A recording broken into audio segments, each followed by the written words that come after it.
I have a thing about bug zappers because they forever changed the sound of sweet summer evenings filled with frog choruses and cricket refrains to sudden insect electric death. Ironically, glockenspiel is way more fun to say than to play. And it was all just a dream.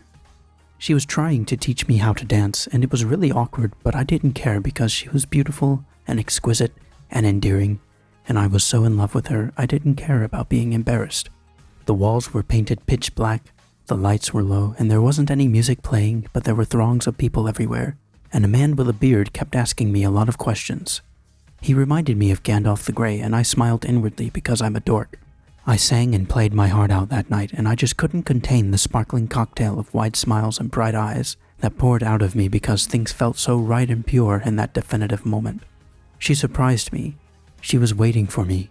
She threw her arms around my neck, and I held her close and felt her giggle with happiness. The kind of joy you can't hold back no matter how hard you try. But why would anyone try? The street bikes and motorcycles were a bit much, but that didn't really bother me. It was the right place for them actually, the right kind of setting, so I guess that made me sort of the oddball. I remember people yelling at each other over airwaves and cell phones, and it was pretty intense for a moment. But you know me, I just tried to stay out of the way. I've never liked confrontation. I remember she had a pretty summer dress on, and a flower in her hair, and I remember the way her perfume made my insides freeze and spiderweb crack like dry ice before bursting into a million tiny crystal shards that clawed the rungs of my ribs and burned butterfly prints on the inside of my chest. I loved her and I couldn't wait to see her because it had been so long since I'd held her in my arms. She was the last thing I expected to happen to me, but there she was, and it made me believe that pure and sudden bliss was not a rare anomaly. Moving on is simple. It's what you leave behind that makes things difficult. Then the lights clicked off as the last box was loaded into the truck, and I said a handful of warm goodbyes to people I'd never met before. A nice pair of parents were there with a car, and I remember driving home, exhausted, drained, dog-tired, but quite content and exhilarated. It was dark outside, and the hum of interior cab noise made me sleepy as the moon followed outside my window. I remember holding hands with her in the dark.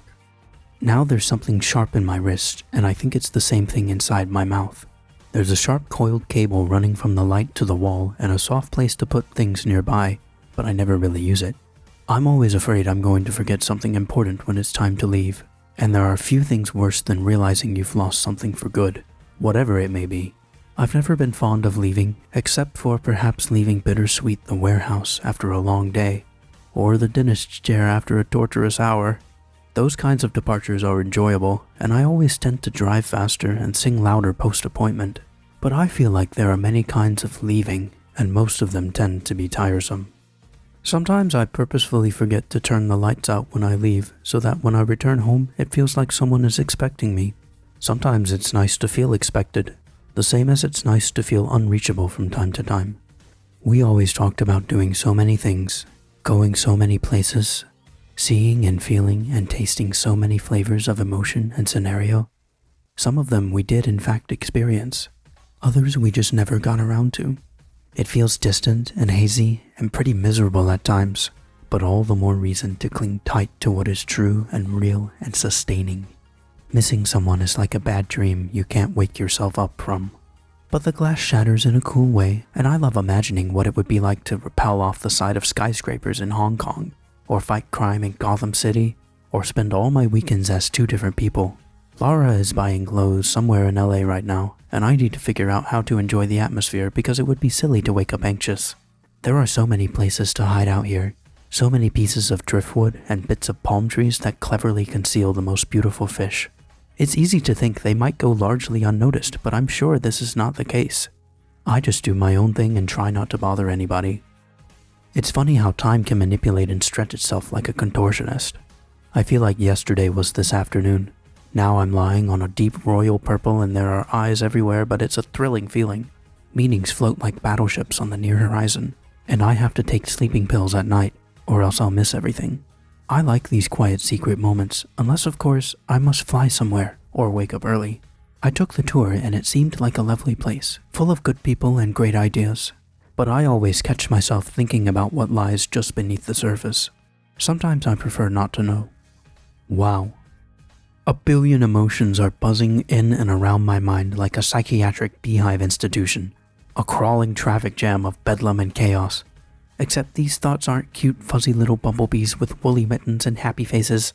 These are awkward, disoriented hornets that aren't sure where to go or how to get there. It's an unsettling feeling, and sometimes I'm just a light-headed worker bee who can't find a place to land.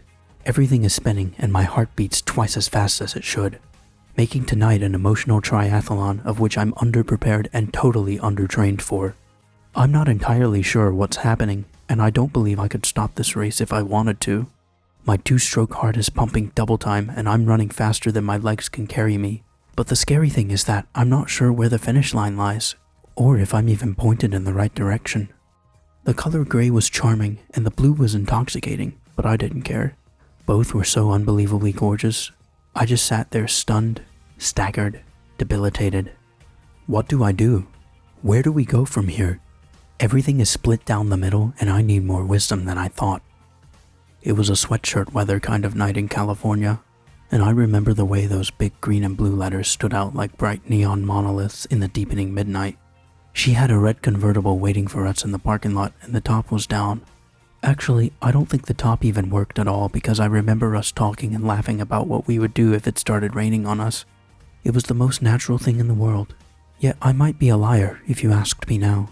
I remember the stars were quiet and faint because of the layer cake of light pollution above us, but still, everything about that night was stunning.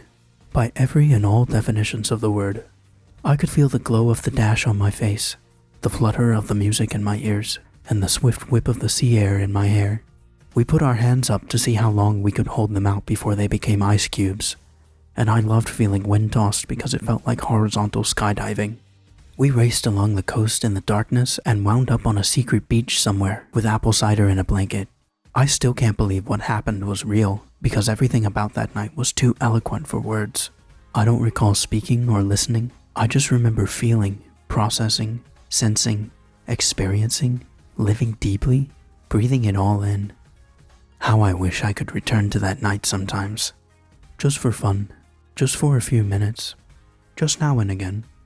Still, that scarf had a charm of its own, and that makes me feel a bit better about things. Surreal.